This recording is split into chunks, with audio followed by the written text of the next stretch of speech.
इस प्रॉब्लम में आप लोगों को इक्विवेलेंट रेजिस्टेंस मालूम करना है। अब बुक में जो दिया गया है वो है equivalent resistance between the point A and B, लेकिन रियल में ये प्रॉब्लम एक्चुअली ऐसा होगा कि find the equivalent resistance of this particular circuit which appears across the battery, यानी इस बैटरी के टर्मिनल एफ और बी के बीच में जुड़े हुए हैं, तो इन दो टर्मिनल्स के बीच का इक्विवेलेंट रेजिस्टेंस। ठीक है, अगर आपको बोला जाए कि what is the equivalent resistance between the point A and B, तो वो तो आप एक अलग तरीके से निकाल सकते हो, लेकिन बैटरी यहाँ दी हुई है, इसलिए मेरे ख्याल से इस प्रॉब्लम को हम कुछ अलग तरीके से, मतलब ये क्वेश्चन इस तरह से हम लेंगे कि find the equivalent resistance between the point B and F, या फिर find the equivalent resistance of this overall circuit which appears across this battery, यानी इस बैटरी के अतराफ में कितना रेजिस्टेंस आ रहा है, इक्विवेलेंट रेजिस्टेंस, वो आपको मालूम करना है। चलो देखो इसको शुरू करते हैं। सबसे पहले आपको इसमें करंट्स जो है उनकी डायरेक्शंस डिसाइड करना पड़ेगा। ओके, तो हम एक काम करते हैं, यहाँ से करंट आई जो है वो निकाल लेते हैं। मान लो कि यहाँ से आई करंट निकला। ओके, अब ये जो आई करंट है पॉइंट एफ पर आने के बाद ये दो हिस्सों में डिवाइड हो जाएगा, तो कुछ करंट इधर जाएगा, तो मैं इसका नाम I1 रख देता हूँ, तो कुछ करंट इधर जाएगा। अब आप इमेजिन करो कि आई करंट का एक पार्ट I1 है तो दूसरा पार्ट इधर चला गया। ओके, तो इधर जाने वाला जो करंट होगा डेफिनेटली वो होगा I माइनस I1। ओके, क्योंकि I minus I1 plus I1 तो वो I हो जाता है, यानी I के दो टुकड़े इस तरह से करेंगे। ओके, अब आप देखो ये वाला जो करंट है यहाँ से इधर फ्लो हुआ, तो मैं इसको भी यहाँ लिख देता हूँ I माइनस I1।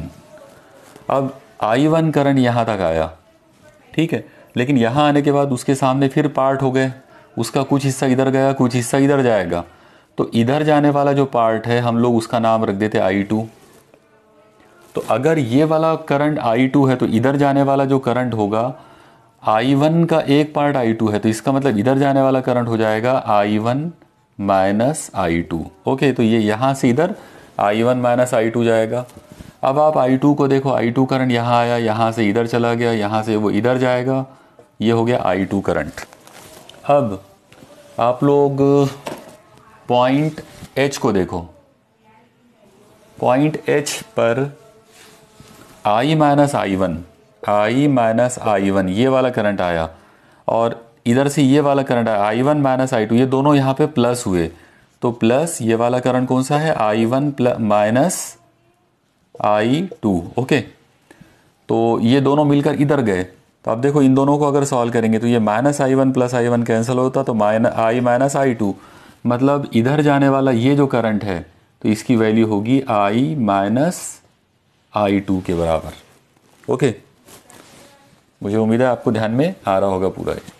अब आप देखो आखिरी चीज़, I माइनस I2 ऊपर आया यहाँ पर इस जगह पर, इधर से I2 आया, और ये दोनों जब मिलेंगे तो ये I2 और ये माइनस I2 कैंसिल हो जाएंगे, तो ये हो जाएगा I, मतलब यहाँ से निकलने वाला जो करंट होगा वो I होगा, मतलब जो करंट हमने बैटरी में से निकाले थे वो करंट वापस आ गया है।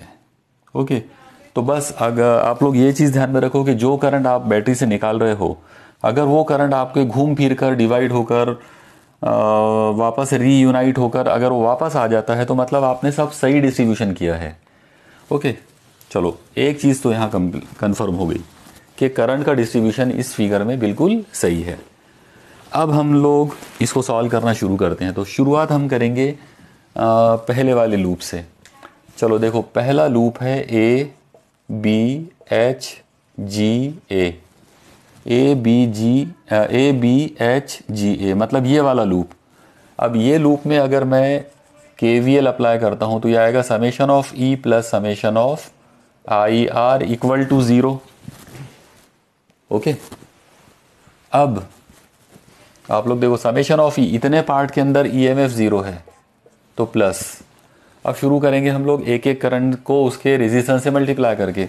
तो आप लोग देखो हमारा जो सेंस है वो ऐसा है, ट्रेसिंग इस तरह से ले रहे हैं हम लोग, तो यहाँ पर हमारी ट्रेसिंग ऐसी जा रही है, तो I2 हमारे साथ में है, मतलब उसको हमको माइनस लेना पड़ेगा, तो माइनस I2 इंटू आर, और R की वैल्यू 10 है। ओके, तो I2 इंटू 10, उसके बाद प्लस। जब हम B से इधर जाएंगे तो हमारा ट्रेसिंग नीचे जाएगा लेकिन करंट ऊपर जा रहा है, तो उसको प्लस लेना पड़ेगा, मतलब वो आ जाएगा I माइनस I2 और उसका जो रेजिस्टेंस है वो भी 10 है क्योंकि सभी की वैल्यू 10 दी हुई है। चलो ठीक है, प्लस अब आप यहाँ तक आ गए H तक। H से जब आप इधर जाओगे तो आपकी ट्रेसिंग इधर जाएगी और करंट इधर जा रहा है, इसका मतलब ये भी अपोज में है, तो ये इसको आप पॉजिटिव लेंगे तो I1 माइनस I2 और रेजिस्टेंस है 10, ओके, इनटू सॉरी प्लस अब आप G तक आ गए। G से अब आप वापस इधर चलोगे, ओके, क्योंकि यहाँ से स्टार्ट किए थे ना हम लोगों ने, तो अब जब G से आप इधर जाओगे तो यहाँ पे करंट आएगा I2, लेकिन I2 हमारे साथ में है तो उसको माइनस लेना पड़ेगा, तो माइनस I2 इंटू 10, क्योंकि ये रेजिस्टेंस भी 10 है, इक्वल टू 0। एक बार आप इसको फिर से कंफर्म कर लेते हैं। देखो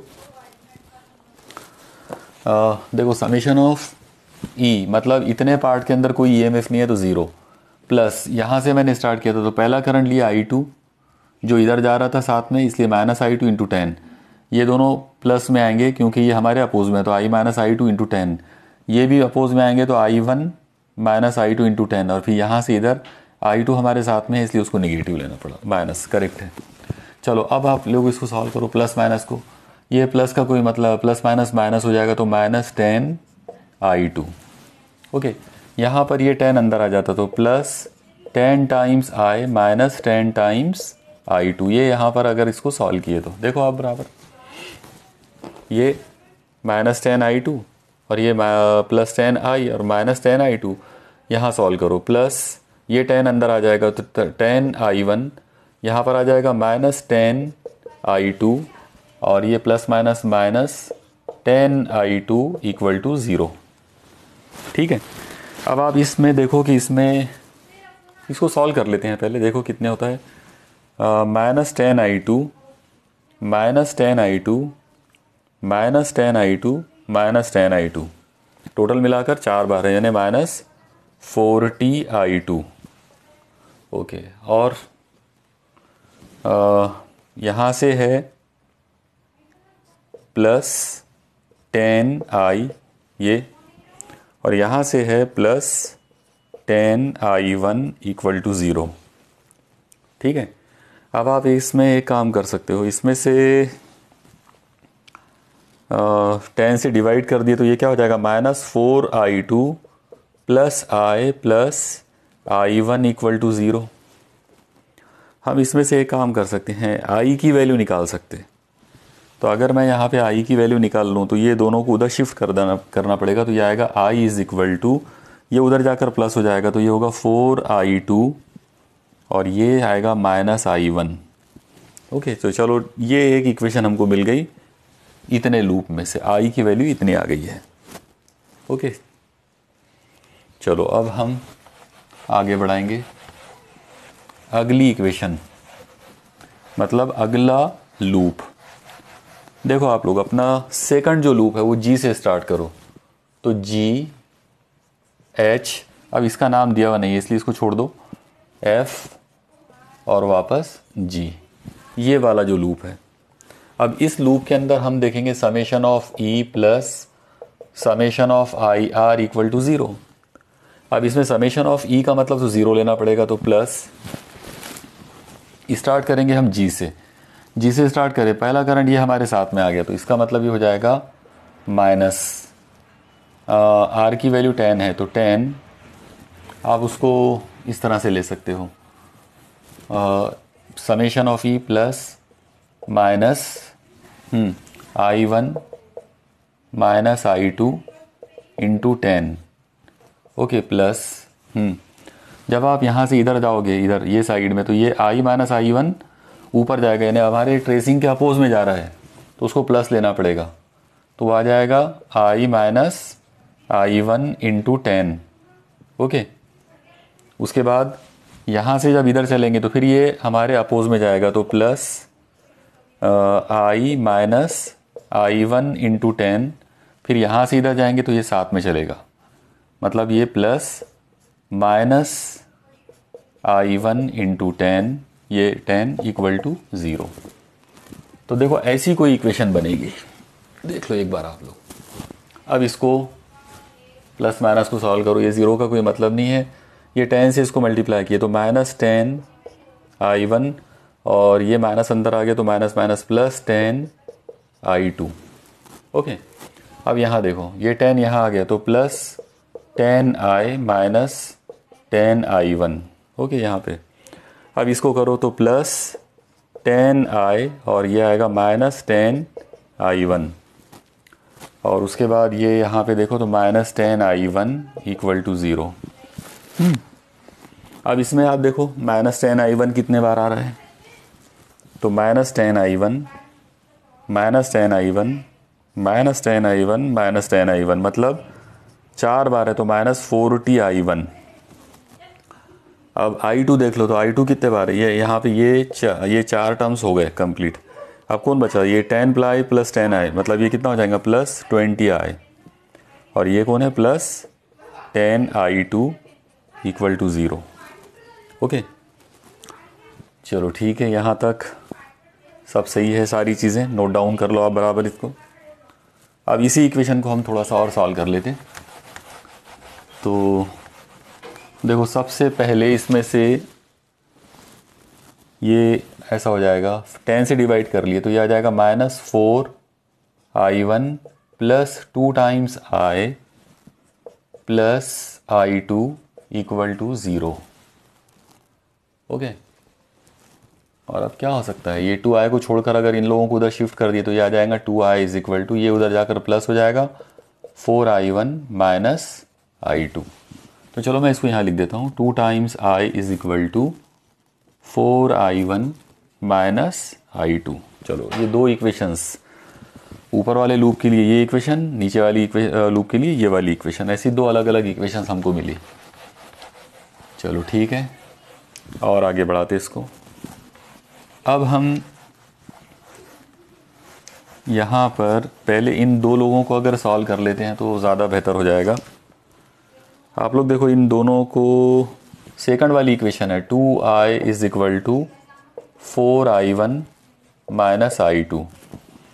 इसमें मैं इक्वेशन 1 रख देता हूँ, ये वाली इक्वेशन, तो ये आ जाएगा 2 टाइम्स i की वैल्यू कितनी है 4i2 minus i1 is equal to 4i1 minus i2। Actually ये आप इसको बाय यूजिंग सब्स्टिट्यूशन मेथड कर सकते हो, यानी मैंने i की वैल्यू, ये वाली वैल्यू यहाँ ला के रख दिया हूँ।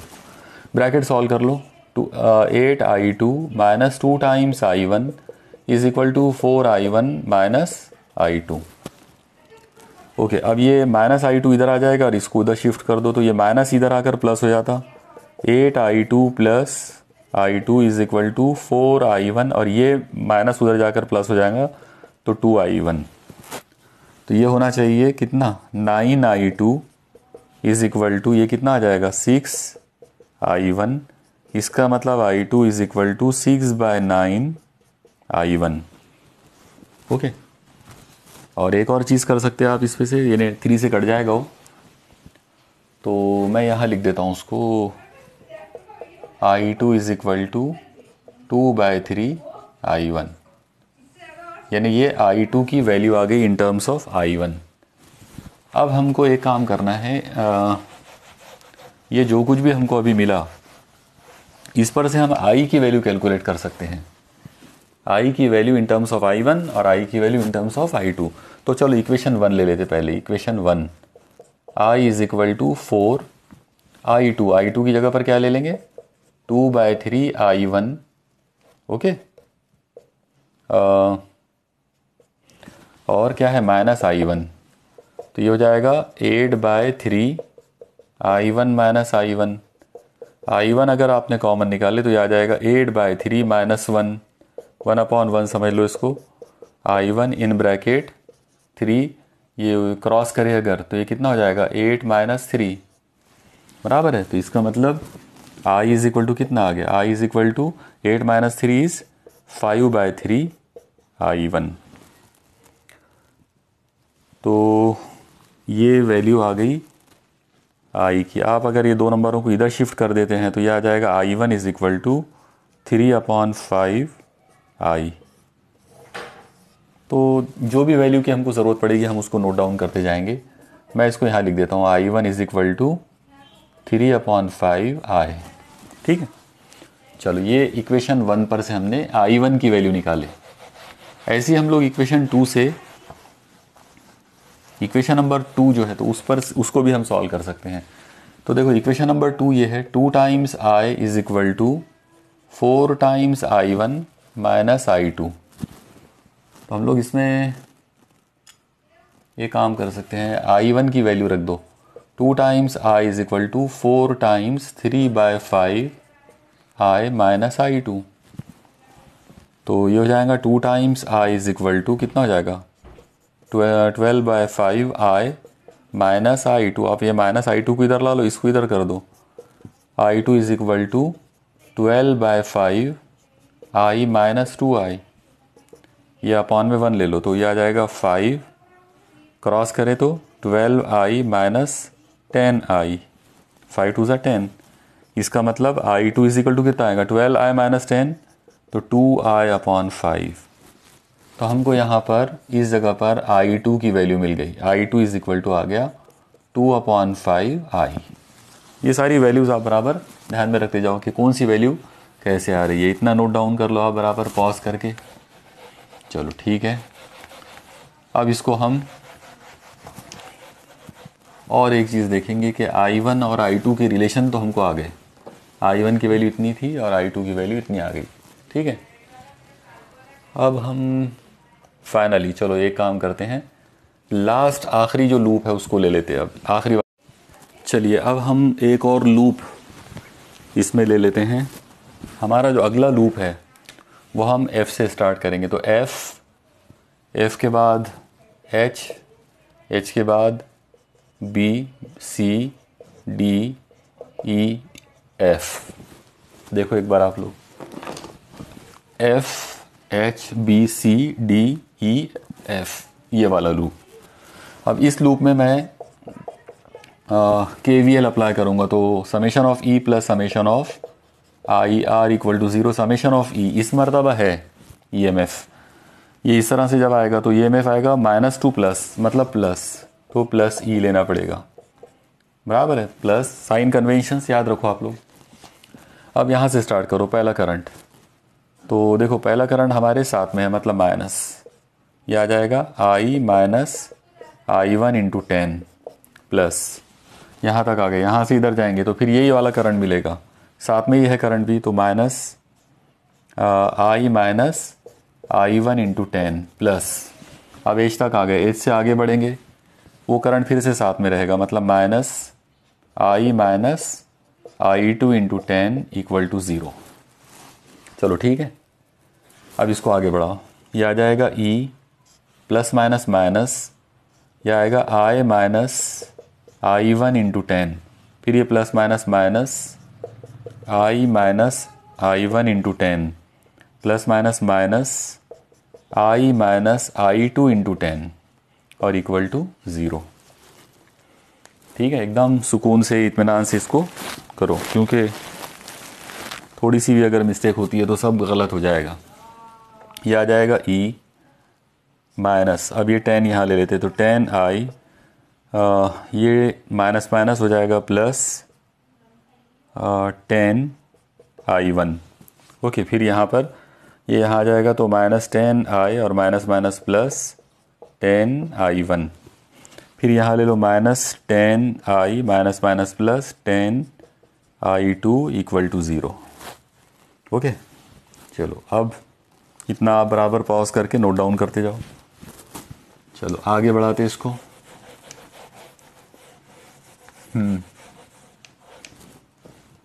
चलो यहाँ देखते हैं E, अब ये minus 10I minus 10I minus 10I, मतलब 10I यहाँ पर बेसिकली कितने बार आ गए, 3 बार, ये हो जाएगा माइनस 30I।